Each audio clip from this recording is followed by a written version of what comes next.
Welcome to the Living to 100 Club podcast. Here's our host, Dr. Joseph Cassiani. Welcome to the Living to 100 Club podcast, where we explore the many dimensions of living a longer, healthier, and more fulfilling life.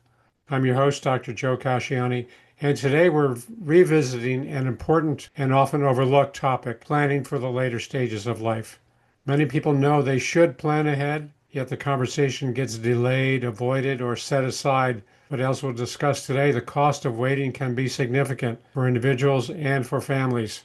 I'm pleased to welcome back Nancy Cogar, author of the new book, Boomer Time Blueprint, recently named #1 in Elder Family Law on Amazon.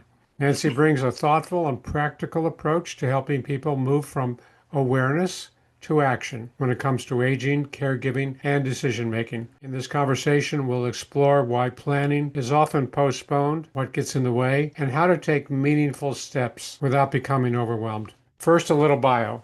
Nancy is an educator and author focused on helping individuals and families navigate the complexities of aging with greater clarity and confidence. Her work emphasizes proactive planning, informed decision-making, and compassionate communication. Her new book, Boomer Time Blueprint, offers a practical guide to preparing for the later stages of life.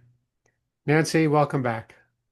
Thanks, Dr. Joe. It's great to be here today. I've been looking forward to this. Yeah, me too. I look forward to this conversation. You have so many important things to share and educate our listeners about. So, Nancy, what inspired you to write the book, The Boomer Time Blueprint? Yeah, well, I wrote the book because I just saw so many people that were just so misinformed.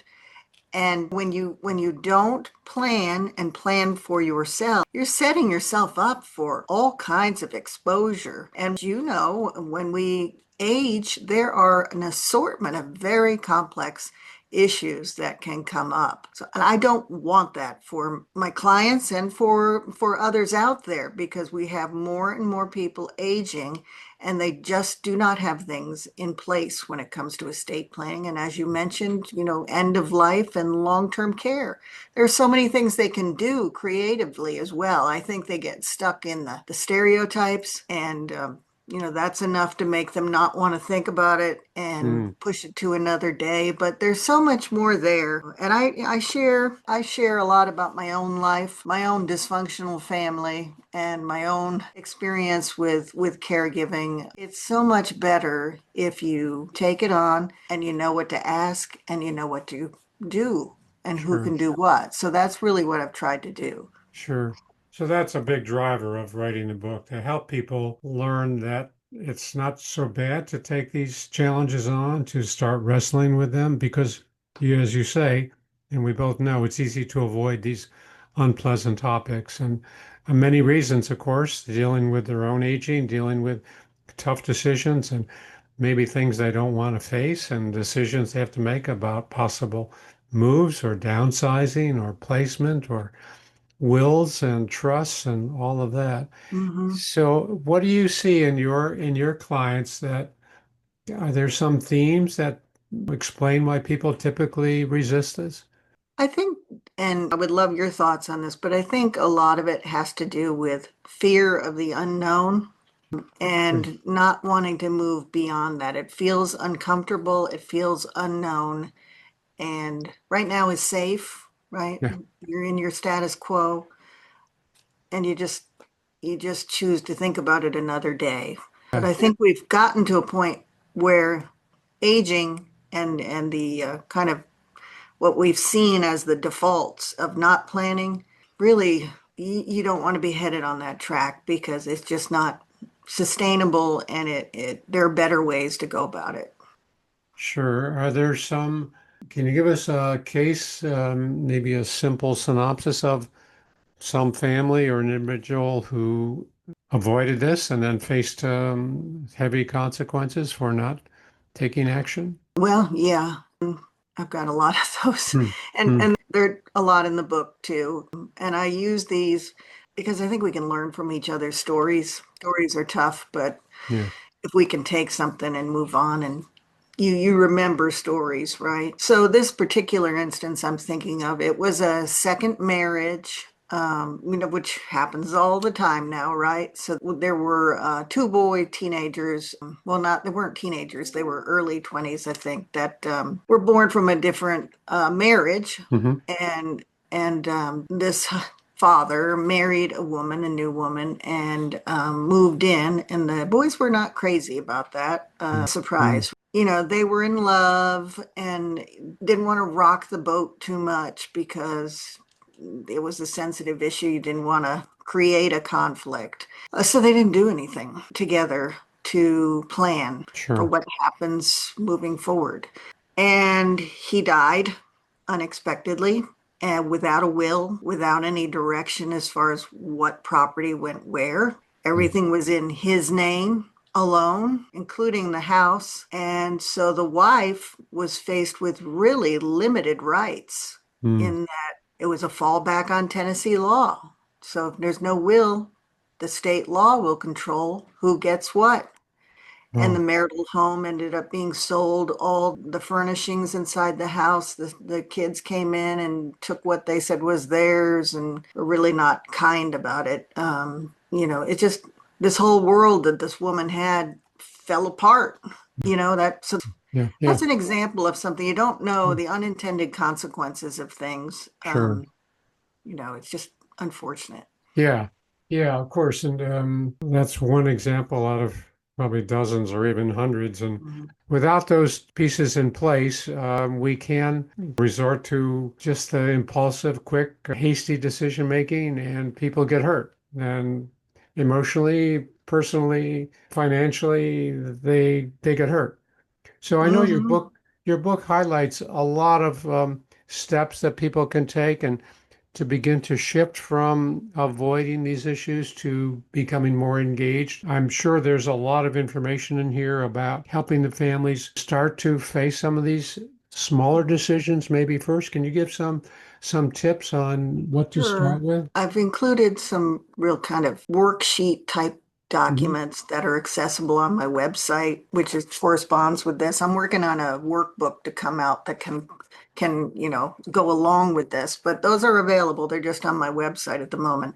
But things like scripts, conversation starters. Hmm. How do you start talking to mom and dad about, you've seen a decline, you're worried, you want to know if they have anything in place. You want to know, you see them moving around the house Yeah. and more Yeah. difficulty with that. Yeah. You want to bring some of those things up. There are inventories in terms of who are their doctors, simple as this. Who are their Mm. doctors? What kind of medications are they on? What are the phone numbers? A lot of people don't even have that information. What pharmacy do they go to? What's their Medicare number? Do they have long-term care? What do they want, right? I think 95% of people say, I want to stay at home. Yeah. And that's understandable. Sure. But in order to do that, which is possible, at least for a time period, but you have to do some things in order to make that work. So I've got other things on there, including a safety assessment, an inventory, what's in each room that may pose a hazard that we're just not aware enough to look for. Mm. What can we do to bring more support in the house? Is there an old stove that has a Mm. gas pilot light? If that gets left on, Sure. somebody could get burned or worse. Those types of things. And I think that helps in, number one, bringing the subject up, right, Hmm. and making it more aware for the entire family. And then number two, it requires them to work together. Yeah. So Yeah. you have some team building there, which helps when you get into the more difficult questions. Mhm. And I go through that as well, but it's more of a phase, figuring Mm. out, what does your life look like? Mm. What is included in your life? Who Mhm. is a part of your life? Sure. Sure. How are you related to these people? Just things like that we don't think about that have a legal impact. Hmm. Yeah. That's interesting. I don't know if I mentioned to you, but I have my own publication called my Conversation Starter Workbook, and Mm-hmm. just the last section touches on these areas that you're referring to. The earlier sections on more about school and work life and values and Mm-hmm. experiences. So I think we're approaching this probably from a similar perspective that let's start small. Let's start with some of these questions that are not so difficult, not so, I won't say fearful, but objectionable or triggering unpleasant thoughts. Where should a family start? What's an area that you think they can begin with? Maybe adult children, two adult children, worried about the, one of their parents. Where do you think what kind of questions would you ask them, the adult children? Well, I would want to make sure those two children were on the same page. There's some conversations that need to happen between the two of them, and if they have disagreements, then those should be worked out before Mm, the emphasis should be mom and dad. okay. So Okay. if they've got that unified objective, then I think some of those scripts and those worksheets can really help. Hmm. It's not an easy thing to bring up, and I wouldn't start with something being wrong. I'd be, Mm, uh, maybe you go and have lunch at a place where they go look at some things, and that hmm. breaks stereotypes as far as Mm, assisted living and independent living. It's mm, not. Some of the places are really beautiful, and they have yeah, chefs and yeah, community yeah, activities, and yeah, they make your bed for you. And I yeah, think yeah. I'd like to move in there. I know I got my name on some lists myself. Um, Yeah. no, but that's what I mean. Hmm. It really needs to start. The parents have to be involved Yeah. too. I think Yeah. if you can Yeah. do that, nobody wants somebody else to be planning for their own Mm. future. It feels more like planning for your own demise, right? Sure. And not Yeah. not being involved in that. Yeah. Yeah. So I think those kinds of things, Hmm. and you and I are very like-minded in this. I think that you don't know what you don't know until Mm. you find out. Mm. And there are other options. And, when I start to get to know people, and what I talk about in the book is I want to know them, because what Yeah. works for their neighbor may not work for them, Of course. So I would not respond with, let's get something done, print something off the internet and sign it away. First of all, that Mm. might not be enforceable. Most certainly, it won't apply to your circumstances. And that really is the undercurrent here is Mm. we don't know exactly what the future holds for you, but we need to have some things in place given privacy laws, given all the fraud that's out there, the requirements Mm. the banking industry now has. It's just, Yeah. you can't do it without having these things in place. Yeah. Yeah. So what you're saying is you really cannot apply the same blueprint to every family. There are differences, of course, and values and Yeah. principles and approaches and means. They differ from one to another. What I heard you say is one of the starting points is where the adult children need to be on the same channel, same page. So their approach, their desire to engage the older adult or the older parents is not going to be mixed Right. messages coming from one The another. last thing they need Yeah, is a yeah, fight from the yeah. sibling, and sometimes it doesn't happen. Doesn't happen, Sometimes sure. there's just one child that is assumes the role Mm, without any mm, conversation. yeah, How did I get there? Um, yeah. so if that's you, there are other things you can do. You can meet with someone like me, and we Hmm. can talk through the Hmm. options that are available for you as a caregiver, and that you can create boundaries. You can, Hmm. you know, it's not an indentured servitude thing where you don't have the ability to give any kind of input. It should be an agreement that allows both to preserve some boundaries and Sure. Yeah. and independence. Yeah. I know that comes up often when the adult children think they know better than mom or Mhm. dad. And unless dementia comes into the picture or some confusion or impaired judgment, the adult parent really has the final say on these. They can listen to their children's tips or recommendations or requests, but the adult children can't really be making their choices. I Right. think that creates a lot of friction too, as I'm sure you've seen, especially Yeah. if maybe the adult children live in different parts of the country and they're not as close Yeah. to um, maybe the primary caregiver.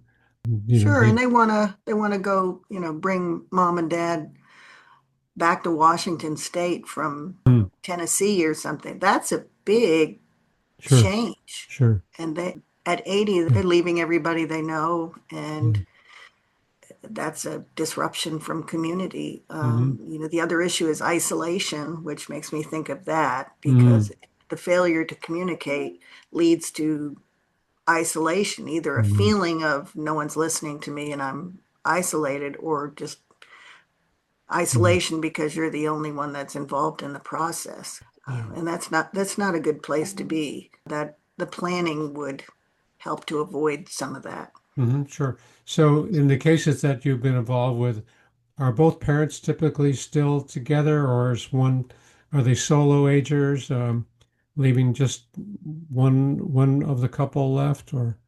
Well, it's interesting as I see really a mixed bag. It's Uh-huh. not what people would typically think. I do Mm. have some older couples that come in, that typically they'll have wills that they did when their kids were Okay. little, Yeah. and they haven't done anything in 35 years. So Mm.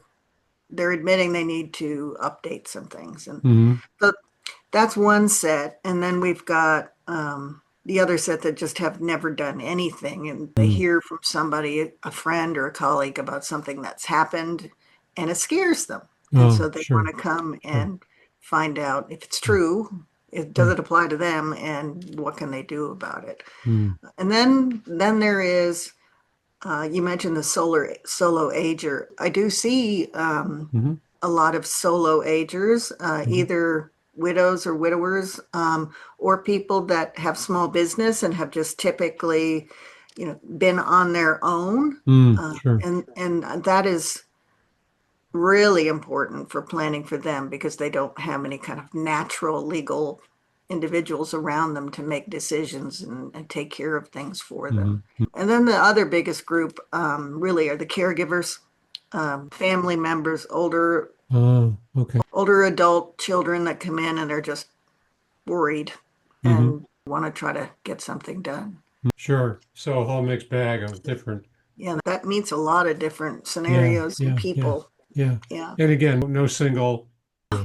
Right. No, but that's what everybody thinks. Yeah. Yeah. Get out my cookie maker and make Yeah. some Yeah. Yeah. wills and make some powers of attorney Yeah. today, Yeah. put some Yeah. sprinkles on them, and now Yeah. they're done. Yeah. Sure. So, if people are listening and you wanted to give them a couple of things to start with today or this week, and where do you think they should start? What's one or two top of mind things to start with? Well, I do have some worksheets that talk about that on my Okay. website, which is Okay. nancycogar.com, and there's a Okay. library there, but you can search by topic. Hmm. Um, Okay. and I would say look there. Otherwise, I would say really start thinking about these big picture items. Hmm. If something was to happen to me tomorrow, what would I do? Hmm. What would I want to do? Am I able to do that? What do I need to do to make that happen? Who do I want making decisions for me? And who do I not want making Yeah. decisions for me? Yeah. Yeah. Does someone know if I fall? Do they know I'm on the ground in my house? How do I call for help? Things like that. I think just those simple questions will start to flesh out some of the other things, including who can you rely on? Hmm. Do you need to make a better pick? Who's an alternate? And your property that you've worked to accumulate all these years, you spent all this time working on it. You need to protect those things. You need to Mm. be intentional about making sure that where you think they're going to go is where they're going to go, Mm. and planning for that. Nothing worse than seeing someone who did not do any planning and they've got a lot of money and it ends up going not where they expected. I had, Sure. where Tennessee's close to where Alabama is, and I've had a client who passed away, and she had a will that provided a distribution to someone that was already dead.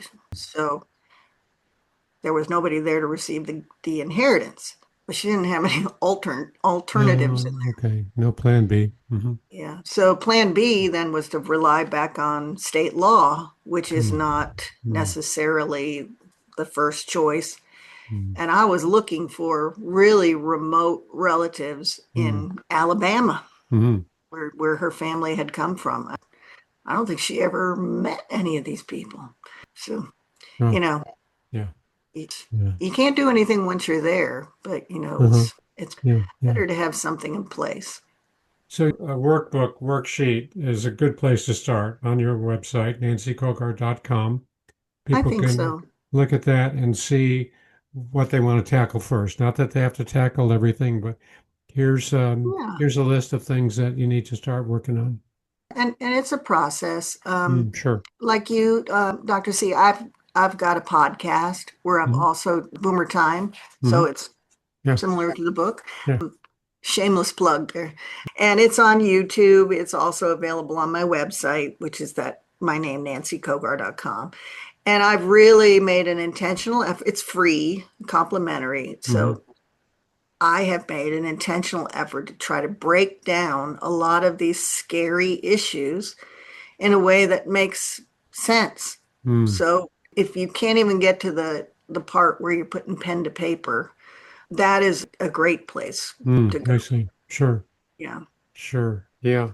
So you mentioned there are things that people, so maybe some myths or some scary things that are just not true. What comes to mind? What are some of the myths about this process or starting to work on all these changes? What are some of the biggest fears that people have? I think that those end of life directives are Hmm. scary for obvious reasons, right? Sure. Sure. But they are so very important because the alternative is if you don't articulate what you want at the end of your life, Hmm. then of course the medical team is going to be obligated to Hmm. try to keep you alive by Hmm. whatever means Hmm. necessary. Hmm. Sure. Um, and you may not want that at that point in your life. I don't think people realize that you need to have an enforceable document that says what you want during those Yeah. times. Yeah. Another thing I see often is someone will say, "Well, I told my son what to do, and I put him on my bank account, so Hmm. that's good enough." No, Okay. what you did was you made him a joint owner on that asset, and when you die, it will become his, and then he has no obligation to give away his own property as an inheritance. It's not an inheritance, it's his property. I don't think, and states vary as far as vesting of joint interest, but titling is so very important. You really need to Hmm. look at that because if you're in a community property state, there's some implications that can happen that you really just don't have any control over. Hmm. Another example would be people in trying to, they'll come to me after the fact sometimes and they're wanting to get on Medicaid potentially. You need to make a really realistic review of whether it's likely for you to get Medicaid. Qualify. Hmm. Yeah, Hmm. because it's meant for the people that have next to nothing. Sure. Sure. That's what it's there for. And it's becoming harder to get that. And Mm. fewer hospitals, I'm sure you know, are having Medicaid beds available Yeah. that Yeah. they're Yeah. trying to make Yeah. ends meet. So it's not a good option, but sometimes what people will do is they'll quit claim away their biggest asset, which is their house, Hmm. to their kids or somebody. And that is essentially giving away your biggest asset to somebody, whoever that is, Hmm. for nothing. Hmm. Hmm. And you are ruining it as being a potential inheritance because it's not. No. You lose the equity in what you've built in the house over time Hmm. because they should take it at your date of death value, but you've I just see. given it away. And those types of things can lead to legal battles too. The Mm. state, I know here in Tennessee, can come in and set those kind of transfers aside Mm. within a certain time period because Mm. they do regard it as something. You say your house was worth $500,000. You just gave away $500,000. Mm. You know, Okay. they don't realize that sometimes until after the fact. And there are things you can do to cure it, which I Mhm. recommend.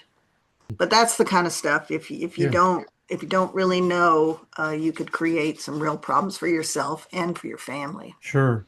So the titles that these properties are left in, or just putting somebody on your bank account, that has ripple effects, and that's not the answer, right? No. So just putting these as properties to be passed on, it has to be done legally, so it goes in the direction we want it to, right? Yeah, Yeah, absolutely. yeah. Well, so let's talk about your book. I think it's a great book. I just got it and I haven't read it yet, but covers a lot of information. What do you think are some of the things that the book covers that other books don't? What's Well, yeah, it's not a technical book. It's not a legal book. It's uh-huh. really not a book for lawyers. Yeah. Maybe it is. I don't know if they want a more simplified approach to it. Mm, But it is, I think, I really think every family member could take this and say, I really, I know this is an issue, but I don't know where to start. I mm, don't know what to do. I don't know if I need a complicated estate. I don't even know if I mm, need an estate. How am I going to protect mom and dad, mm, or me, if it's you, mm, moving forward? And I think this is something that I've really tried to make that intentional in terms of if you're in that place, let's start mm, with the mindset you need.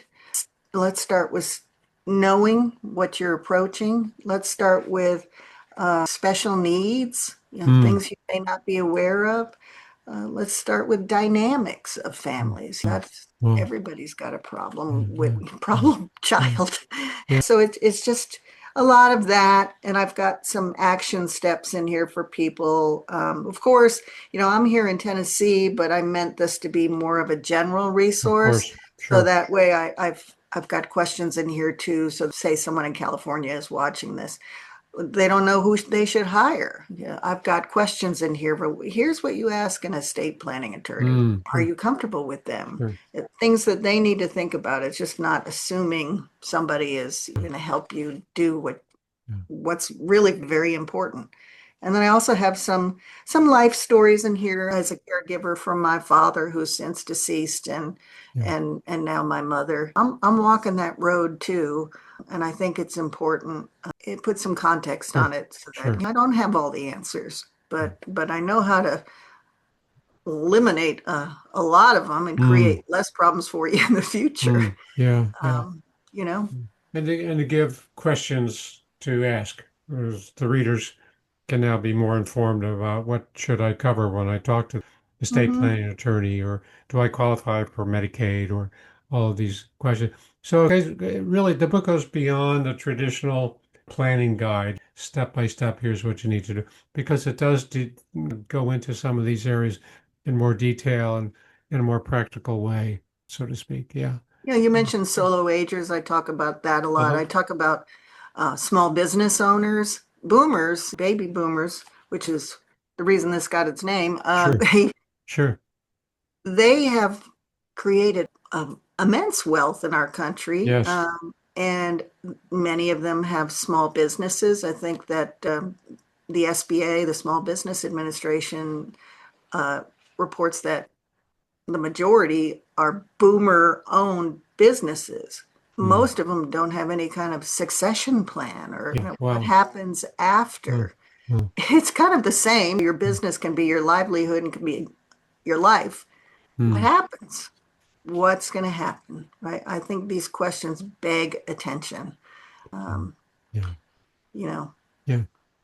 Well, it's a great book. It's a great Thank book, you. and I think it should be the number one read on elder um, law on Amazon. And if we have some listeners who are kind of maybe rethinking, they don't want to put this off any longer, what would you recommend? Where should they start? We'll say buy Nancy's book, but where should they start? I think if they did buy the book, I think it would be helpful for them because it is an organized guidebook compass, if you Hmm. will, Hmm. for the process itself. Um, I would say, and I mentioned this again, maybe watch some of my podcasts. Sure. I've got a wide range of issues there, everything that we've talked about today. Hmm. And maybe just, I mean, if you're able to do some research on your own, do Hmm. some research on your own. Certainly don't create a will on Chat GPT or anything like Yeah. that. But there's a lot of information out there, and I think in your organization too, you've got some wonderful resources for Mm-hmm. people, and I think local community groups like the Mm. Alzheimer's Association and there's caregiver support groups Yeah. and so Yeah. forth. I think you can get word of mouth, find out a Yeah. lot of things about who's good, who's not good, Hmm. all that. Sure. So I think it just takes effort. Yeah, no, that's good. There is a lot of information out there. I mean, AARP, National Council on Mhm. Aging, there are a number of really good organizations with a lot of very useful, valuable resources. So, looking into the future, what gives you optimism about people can look at aging differently? Well, I am kind of an optimist, Yeah, so good. Me too. you know, so I see all the opportunities there are for boomers have so much intelligence and wealth of knowledge, and I see all these youngins coming up, and I think they need some guidance, and Mm, uh, sure. and and I think that if the two of them got together in some way, that they could really benefit each other, and that would lead to a fulfilling experience, I think, from both. But becoming more community minded in the way that your neighborhood is situated or way a retirement facility is situated. I think they started building some on college campuses Yes, they have. to try to Hmm. encourage Retirement communities. Yeah, that. I yeah, think that's wonderful. I think yeah. being creative is really what's needed to have some different options other than sitting in your house by yourself in front of your Mm, television mm, watching Andy yeah, Griffith. yeah. I love Andy Griffith. No offense to him, but Yeah, there's more to life than Andy Griffith, I think. yeah, yeah, that's good. I think you're right. The whole notion of intergenerational connections and boomers working with younger adults and sharing their knowledge with each other, and I think the other point to, as you touched on, this is something that we have to do. We have to take the initiative, right? Nobody's going to come knocking on our door and say, "Hey, here, I'm going to help you plan your future." I mean, Amazon's not going to make a delivery and say, "Here's your kit to, take care of all your finances." Yeah. So it is that we have to get out and take that initiative.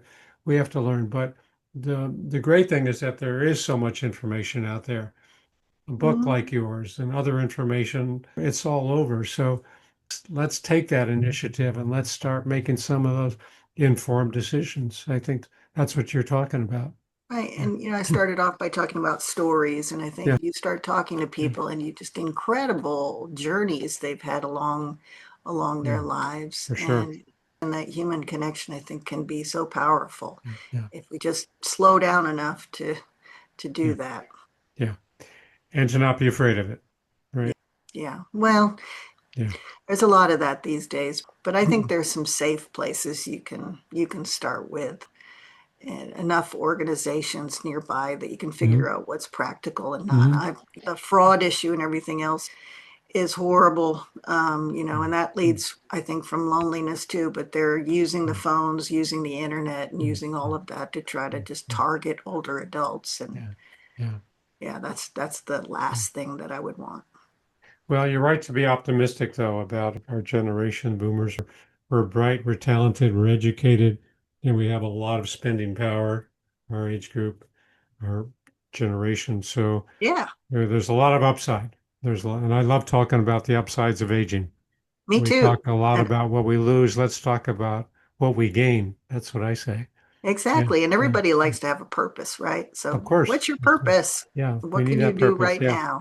Well, Nancy, thanks again for joining us and for sharing your insights from Boomer Time My Blueprint. pleasure. It's been a thoughtful and practical conversation. I think this will resonate with many of our listeners. And if you've been putting off conversations or decisions about planning for the future, Perhaps this is a good time to take that first small step. To learn more about Nancy's work and her book, Boomer Time Blueprint, her website, Nancy Cogar, COGAR.com.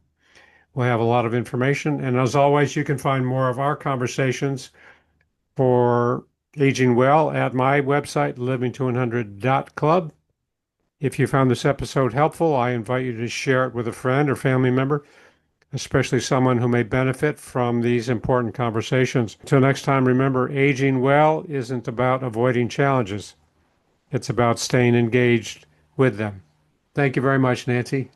Oh, my pleasure. I appreciate you very much, Dr. Joe. You're welcome. And thanks to all of our listeners for tuning in. Hope to see you next time.